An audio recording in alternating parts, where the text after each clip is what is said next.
Oroitzapen non asko ditut, esango nuke, bai nire lagunekin eta bar, baina igual bereziena gerora konturatu nahi zena eta da autobusean joaten ginela bai egunero, eta orduan autobuseko harreman hori eskolara joan aurretik eta baita gero bueltan, ez? Egiten genuen, bai, elkarrizketa horiek eta giro hori.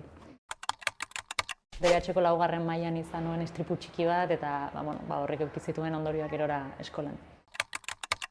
Eskola kritiko batekin amesten dudala, bai irakasle ongi prestatuak eta bai profesional handia dakatenak, eta gaitasuna bai badokatenak jakiteko nora joan nahi duten eta nola egin nahi duten ere bide hori. Errespetua esango nuke garrantzitsuena.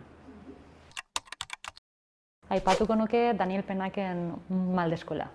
Bai liburuagatik eta baita izan zelako nire nahiako oparitua eta hori aipatuko nuke.